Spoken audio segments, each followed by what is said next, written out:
Welcome back to FOR 242. We are going to be working with the Dubus lab area again, which lives here if you've lost track of it. Dubus lab area, which I have open here. And what we are doing today is a full start to finish operational plan from the location of wood that is suitable, which is going to be within 1,500 feet of the Halfway Brook Road, and a hardwood stand, meaning 60% hardwood or more, that has at least 100 cubic meters of sawlog volume per hectare. That translates to about 43,000 board feet for reference. So, we have a couple of steps here before you get started. Make sure you are signed in to Google Drive file stream. This is running on the GIS lab computers, not laptops, so your computer to the lab computer. You're running it on there. Make sure you're signed into Google Drive and make a new folder for today's work. So we have the Halfway Brook Road here, and the first step here is to create a spatial selection. And that means that it's going to ask every one of these cells, are you within 1,500 feet of me? Me being the road. So, selection drop-down, select by location. And we are selecting features from, so we have some other options here, but the default is select features from forest inventory, with the source layer being Halfway Brook Road. And we want to intersect the source layer feature, the default, and check on apply search distance. Make sure you're working in feet on this drop down, and type in 1,500 feet. And then you can just hit OK. And that's going to read all of these and say, alright, here's 1,500 feet. And 1,500 feet is the number that Jeff Dubus uses for the maximum skid distance. If you go over that, the time to get from the back of the block to the road is excessively long. You're burning too much fuel to do it, and your logger is probably going to be very mad at you. Which, of course, is all bad things because you're not making money. And you can see how many of these roads have been selected, and that goes a long way towards showing why the roads are laid out in this way, where the only inaccessible point here is this swamp. So, it's ruled out this top half. There's of course another road that comes in here, but we are working the Halfway Brook Road, so that don't count. So, we've made a selection, and the next step is to export that selection as a new data layer. So right-click upon Forest Inventory, Data, Export Data. And this dataset will go to your Google Drive file stream. I'm going to place it in my discard folder because I don't need this later. And I'm going to give it a title or a name that makes sense. This is going to be Forest Inventory within 1,500 feet of road. Wicked long, but when I go back and look for it, I'm going to know exactly what it is. So I like to have long names like that. When I save this, it's going to put the underscores in there for me. It would have been better practice for me to put them in, but I'm also showing you that when I do it this way, it will automatically do so. Unless it makes a liar out of me. Nope, there it is. Good. So underscores automatically placed in there. So now I'm going to uncheck Forest Inventory and clear the selected features. And now I'm going to turn on this selected area. So now this is just the raw data again. If I want to look at it in terms of the saw log volume, just to see where we're going here, I can double click or right click and go to Properties, and then Symbology, Quantities, Value Field, Saw Log, and I like to use the option, where did I put that? It's going and hiding on me. It's not very nice. Anyway, let's use this light to dark color ramp here. Not exactly the one I'm looking for, but it'll do. So now we can see these are the areas with higher saw log volume. But we have two requirements. We can't just look at where the big saw logs are. We want to know hardwood percentage over 60%, and we want to know the saw log volume to be over a particular value. We're using a round number of 100 cubic meters per hectare. So, right-click upon forest inventory within 1500 feet of road, and open the attribute table. And last time I provided a query to you. This time I'm going to show you how to build that query and have you do it yourself. So, this one, third from the left, is select by attributes. And we need to first scroll down here. So if you're hovering over here using the scroll wheel, it'll go up and down for you. So first double click on sawlog, and then equals, I'm sorry, not equals, greater than 100. And now let's just see if this works as it is. Apply. 3,875 of these have been selected, and you see which ones those are. Now we need to narrow that query down, and an AND statement. So rather than typing AND, just click once on AND and then space. We want to be where the hardwood percent, and I'm losing track, there we go. Hardwood per is hardwood percent. And remember that attribute is from 0 to 1, where 1 is 100%, 0.5 is 50%, and so on. So I'm going to do another greater than symbol. 0.6 for 60%. And see, before we had 3,875 that met the first criterion of lots of sawlog, and now we want sawlog that happens to be in a place with a lot of hardwood. Apply. Now we have 1,932. Close that. So now you can see this is where we have high sawlog volume that happens to be hardwood. Now I'm going to right click on that layer. This is where I made my selection from. Data, export data. So again, select and export. And I'm going into my discard folder again. If I click on this layer that I exported before, I can just tack onto that. Now I'm going to use the underscores. Hardwood 60 underscore vol 100. So now I will have a new layer that is showing forest inventory within 1,500 feet of road, where the hardwood percentage is at least 60% and the volume is at least 100. Now, for the purpose of the assignment, I want you to pick one area of this, and it could be this one, this one, this one, any one of these. I'm going to demonstrate with this one in between these two roads here, so I have access from both sides. And no, actually I lied. I'm going to go for this one.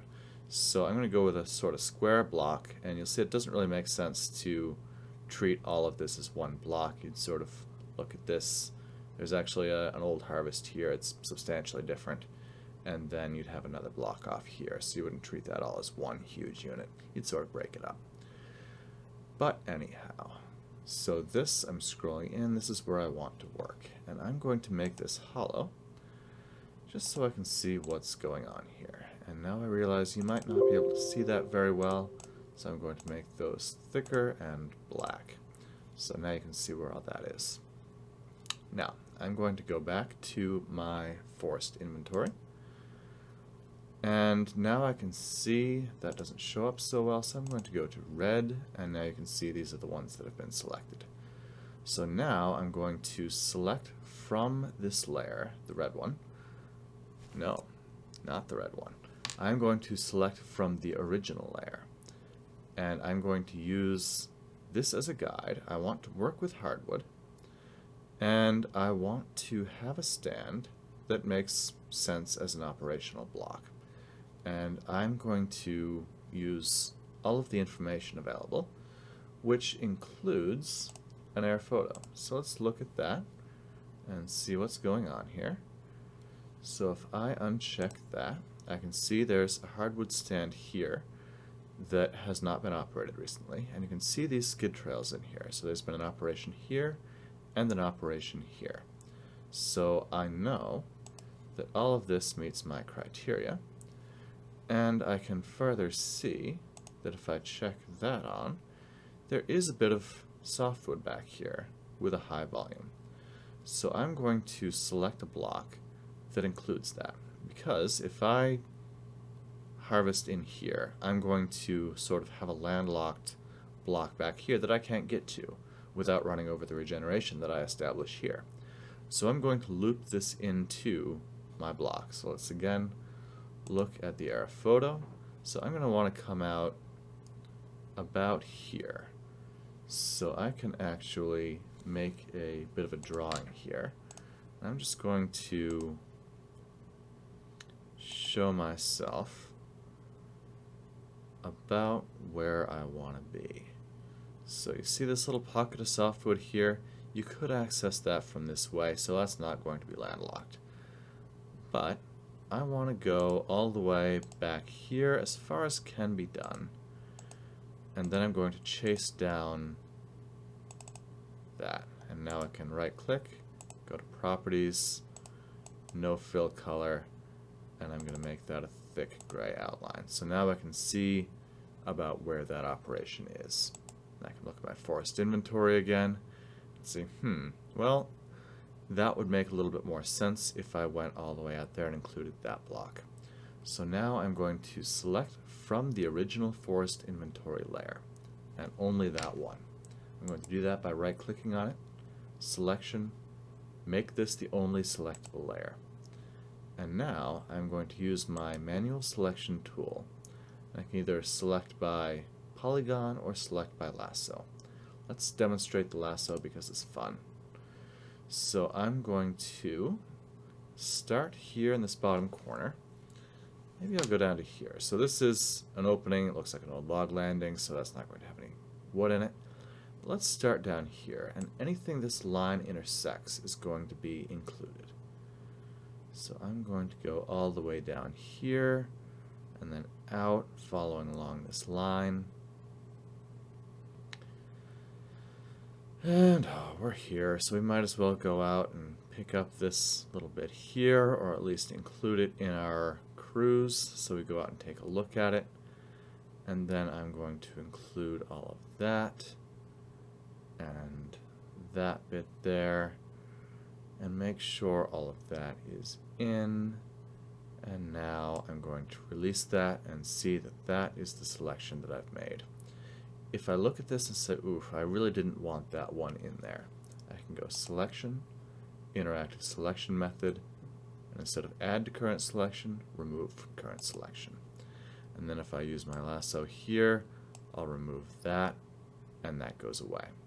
If I think, let's see, that one I accidentally got part of the log landing, so let's make that go away. So now this is a manually created selection. This is going to be my operational block, and you can see it includes some spots that don't have the highest volume, but it's in the block. We're going to have to cross that bridge when we come to it, or at least go out there, take a walk, do a manual inventory, a classical inventory, and look and see what parts of this we want to operate, because we know that in the years since this LiDAR was flown, there's been a lot of operations out here. This might already be done. So now I've made this selection. It's informed by these layers, and it includes some cells that were not actually part of that criterion. So let's actually make a comparison here. So we have these cells in the back. They didn't meet the hardwood criteria, but they do have the saw log volume. So again, we don't want to orphan those out there by cutting them off without access. Could hypothetically come in from up here, but we're just going to do this whole block. And let's use our measuring tool to make sure that's not out of range. So again, we're going to choose units, distance, feet, and we're going to start at the road and go out to the back. That's 1,800 feet, 1715. So that is a case where I could cut all this off, or I could plop another skid trail in here and pick up some of that.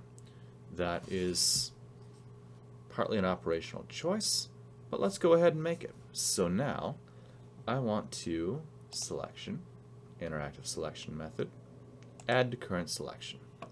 So I can see that I have some volume here, and that is going to be potentially operable. But let's see, looking at the air photo, whether that's practical. That's going to mean going across wet. That can't really be done. So you see there's a stream going through here, so that's not practical. So we're going to use that information to say, all right, we're just going to have an extra couple hundred feet of skid. This is not a practical skid. Or we could go out in the field and find out that it is. But for the time being, we're going to pretend it's not. So this is where our limit was, and this is where we're going to go. It's an extra 300 feet. It's beyond where we would normally draw the line, but it looks like this is the best way to get at that. So now we have our forest inventory. Decision is made. Selection is made. Now we're going to right-click on forest inventory, data, export data, and we're going to call that operational block. And understand that there's going to be very different prescriptions here versus here because hardwood, softwood. So there's our operational block. We can uncheck the rest, uncheck that. I can delete my little drawing here because that doesn't need to be there anymore, and that is what we're working with. So that has given us our block, and we have data here that we can work with. So we have our attribute table, and we're going to do a slightly different operation from last time. If my computer doesn't crash on me, please and thank you.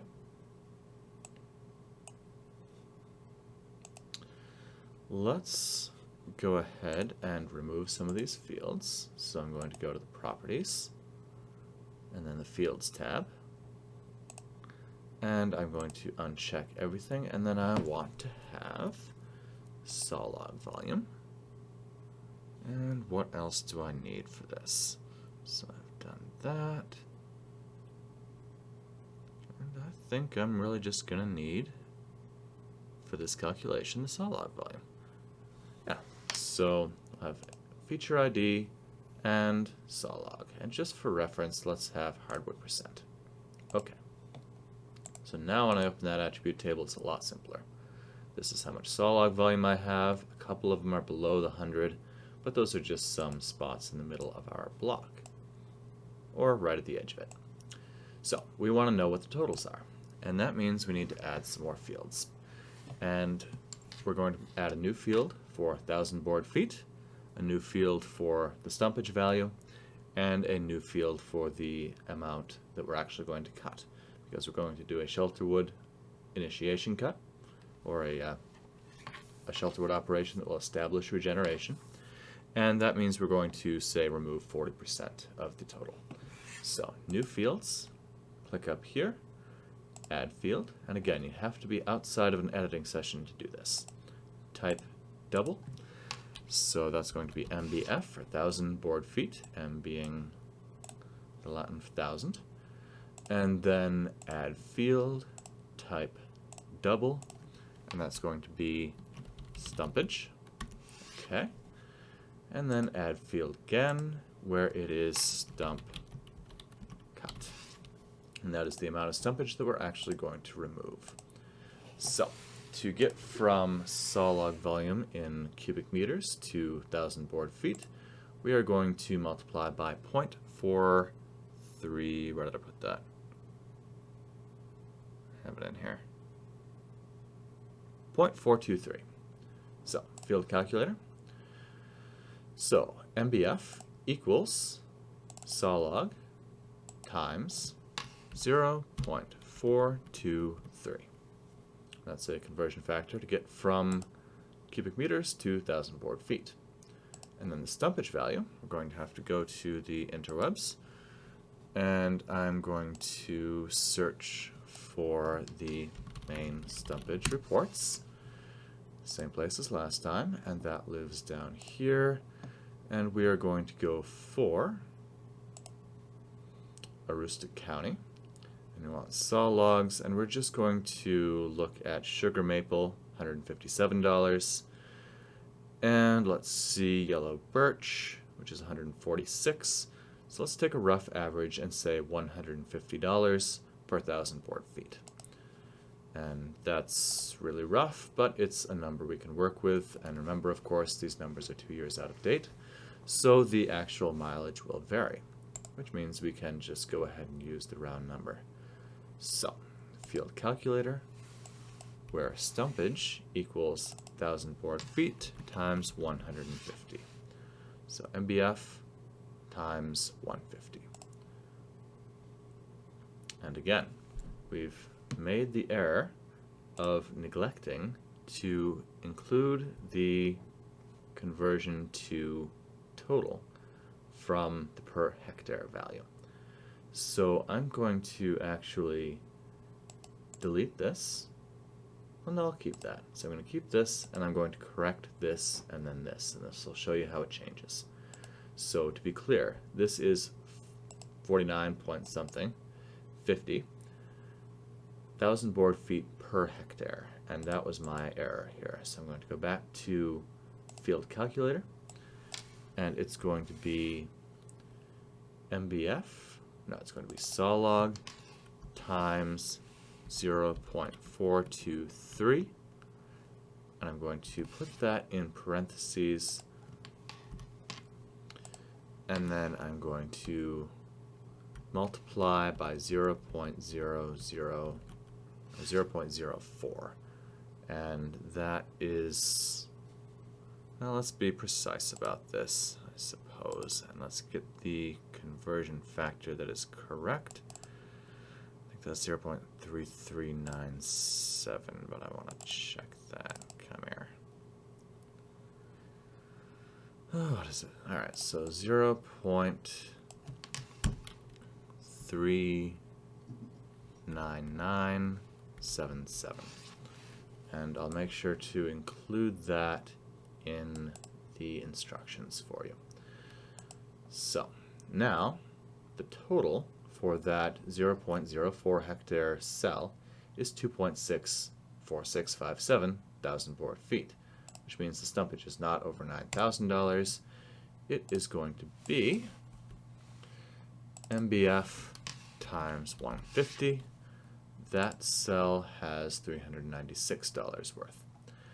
And we are going to remove 40% of that volume, so right click on Stop Cut, and then field calculator, and that is going to be stumpage times 0.4. 40% of the stumpage is $158. And now if we want to know the total of all this, we can right click on Stop Cut, ask for statistics, and that block has 41,439 and 49 cents to come out. I'm going to write that down. 41,434.49. And there we go. So that is all of that with a brief error and how to correct it. So your answer should be between $20,000 and $100,000, maybe $150,000 if you do a big block. But if you're getting up into the millions, you've gone off.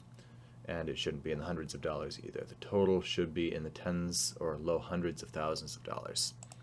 And part of the usefulness of these exercises is getting used to very large numbers in terms of dollars and cents. You are going to be responsible for operations that are every one of these, and you'll have 3 or 4 of these going on at the same time. Every one of these is probably going to be worth more than your house. Worth more than, yeah.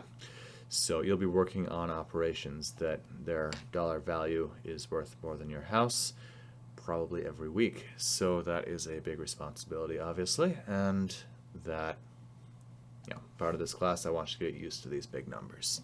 So that's what things scale up to. And of course, once that's just the stumpage value, once it gets to the mill, 2 or 3 times that. Once it's processed into product, 10 to 100 times that. So this could be millions of dollars worth of final product if it is indeed high value saw timber.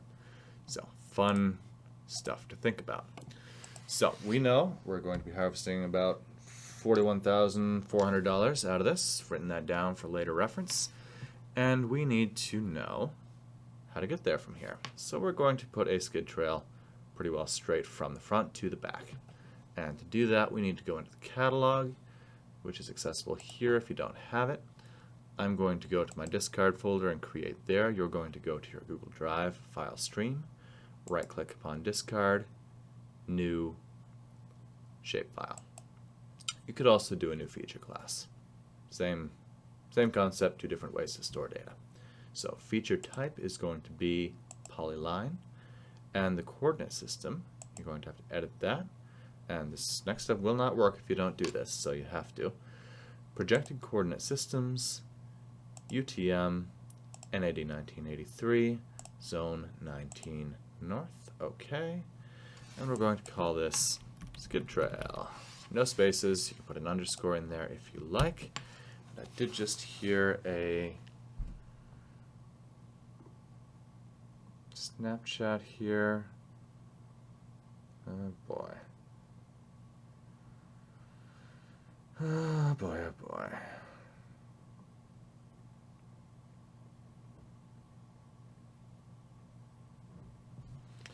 Alright, so that is that. I'll have to pick up that in a moment, but anyway, so we have our new skid trail. Okay. So now our new skid trail, and I'm going to make that a really annoying bright blue and fairly large. I'm going to turn that on so I can see it, and then I'm going to right click on skid trail, edit features, start editing. With that going, I can go to create features if I don't have that. In the editor toolbar, editing windows, create features. If I don't have the editor toolbar, right click in the toolbar area and grab the editor there. So then I click on skid trail, plop it right about in the middle there. And let's see, I want it to snap there, and then I'm going to go straight to the back, put it about in the middle. That looks pretty good, and there's the main line. Of course, you would want to take topography into account, but I know this pretty well slopes straight down. So now, editor, stop editing. And now I'm going to create points along that line, and I'm going to use those points as where the skid trails are going to come off of. I'm going to teach you a new trick to get 45-degree angles here. So what I'm going to do is create features along the line, or create points along the line. So that's the search bar here. If you don't have it there, it lives here just to the right of the catalog. And I'm going to search for points along line. Generate points along line, data management. Click on that. And the input feature is going to be skid trail. And once that gets done thinking about things, let's see. I'm going to send this to an appropriate place, which is my discard folder, and that is going to be skid trail points. And I want a distance where the distance is in feet, and I want the distance to be 113 feet. And I do not want to include endpoints. So I'm going to hit OK. What that distance is going to do is provide me skid trails that are happening every 80 feet. So 80 feet in between the skid trails. This will make sense when I do it. So I'm going to, again, right-click on skid trail, edit features, start editing.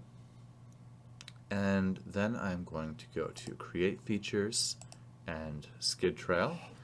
Let's see if I can remember how to do this. So I'm going to right-click.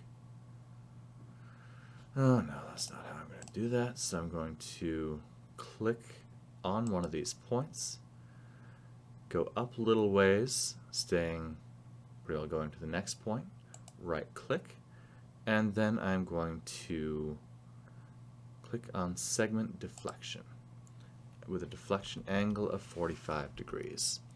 And see how that has created, it's locked in, it won't let me do anything but that, and now I have a phone call. Alright, so back from that phone call, sorry about that, I'll delete that out so you'll have missed that whole phone call, but see how I'm now locked in at a 45-degree angle, and I want to be going this way. So I'm just going to send that straight to the back, and when I get to where I want it to be, it's going to lock on there, double click.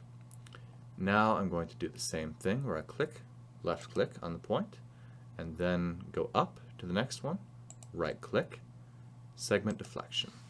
Deflection angle, 45. Go to the end, double click. And the distance between these, if I measure it, will be 80 feet. So again, click, up, right click, segment deflection, 45, enter, go to the edge, double click, repeat all the way up. And then back to the beginning to get the other side. Left click, up, right click, segment deflection, and now I want 135 degrees, which will send it the other way. So 45 plus 45 plus 45 gives me 135. So that's going to send that out there. I'm going to do the same thing again. Left click, up one, right click, segment deflection, 135, enter, to the end, double click, again, hover over, left click, to the next point, right click, segment deflection, 135, enter, now I'm locked in, to the farthest edge, and done. And now you could get creative and just send some skid trails off there. If you do that and you don't like it, well, that's still selected, Control Z. So let's go ahead and start from the beginning. Go up to there. Oop, Control Z again. I didn't like that. So I can right click, segment deflection, 135, enter, send one out there. And then I could, if I wanted to, hover over that, and I can go straight down, or I could go up here, staying on that line, right click, segment deflection, 135, enter. Now I'm doing the same thing again. So we'll let you get creative on what to do here, but for all the way out here I want a herringbone where you're going off of these points that you created, and that will give a nice easy turn for the operator, and it'll give you 80 feet in between. And of course, operational constraints on the ground are going to be a little different because you're going to run into topography, you're going to run into all sorts of real situations. So when you get done with all of this, editor, stop editing. And now, yes, you want to save your edits. Now we want to know a few things about these skid trails. We want to know their total length for one. So let's right click on skid trail, open attribute table, create a new field, and that's going to be length in feet. Type double, OK. Right click on length in feet, calculate geometry, units in feet. OK. And now we can see all of these. That's of course the main hall there, and then all of these going off the side. You can right click, statistics, and we have a sum of 5,885 feet of length. And now another thing we want to know is if we have a width of 20 feet for each skid trail, how much of this whole block is trail? So we have 5,885 feet of length times 20. 5,885 times 20, which gives 117,700 feet squared. And now we need to know what the total area is for the whole operational block. And this is a good time to dissolve this into an outline.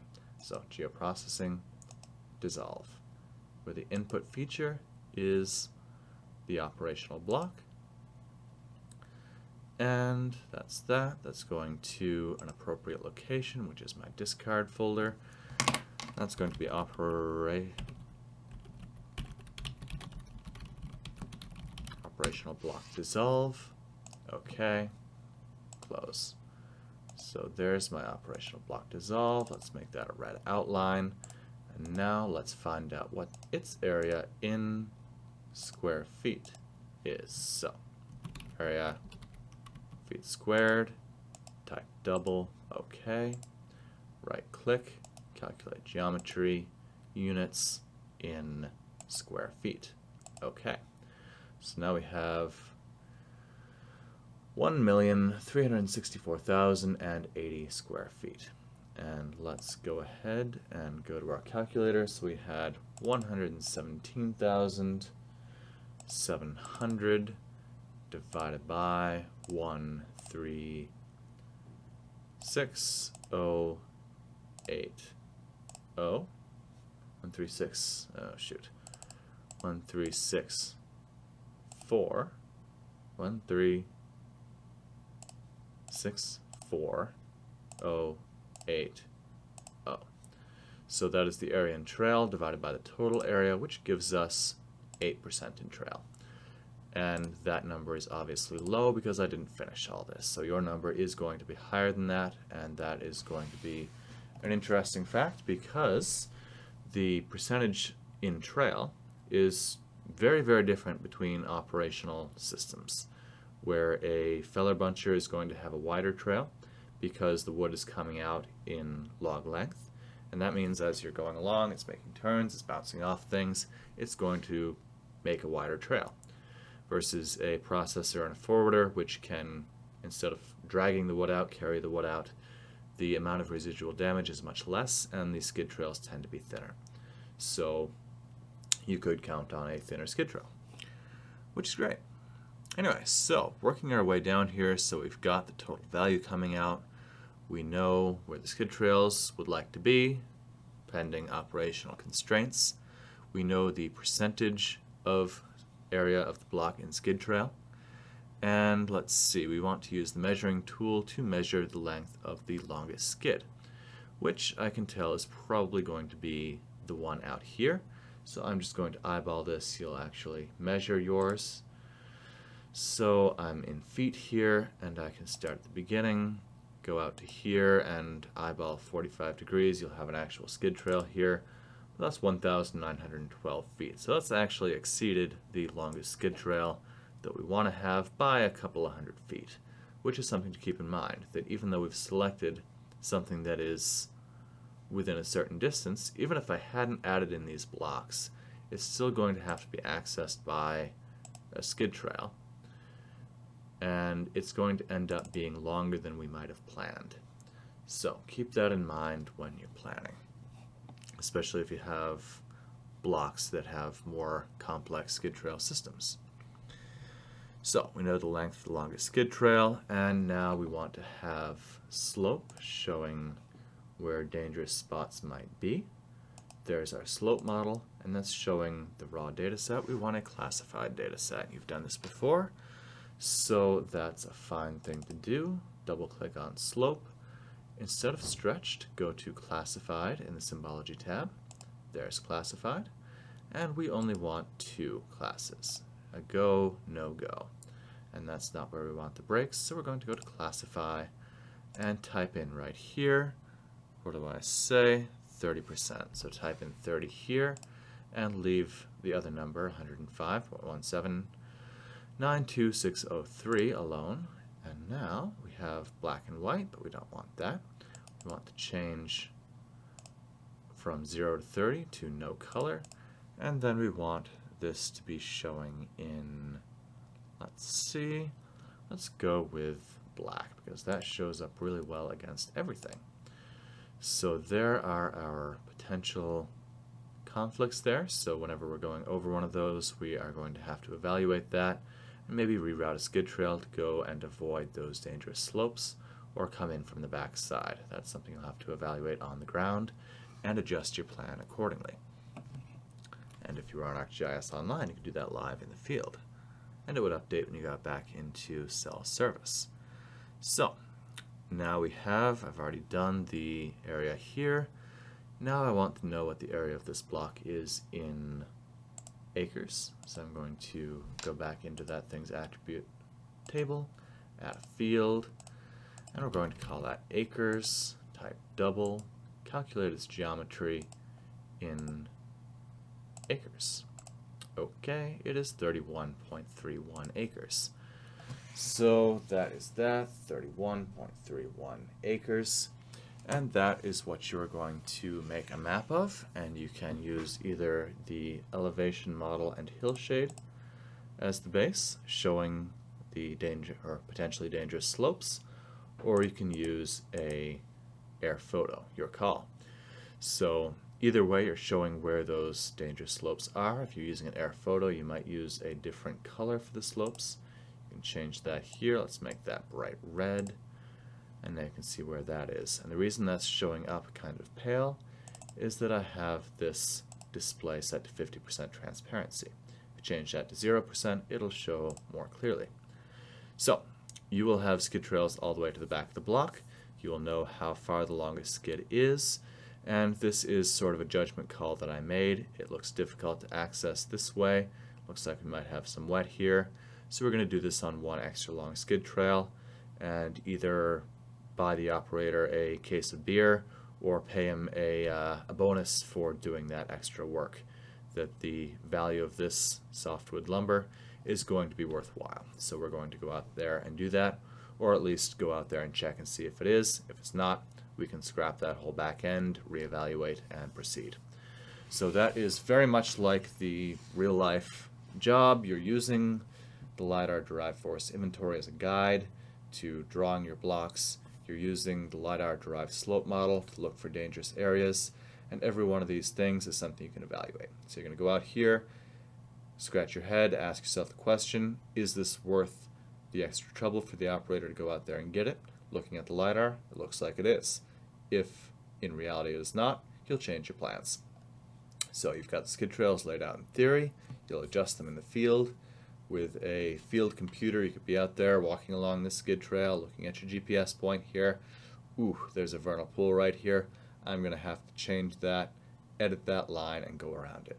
So that is very much daily life, and you've got until next Tuesday to get this worked out. If you have technical difficulties, as always, we're going to be flexible with this. Online is just a barrel of laughs. We're having a great time. So let me know if you have problems. Good luck to everybody. Stay safe, stay healthy, and hope to see you all soon.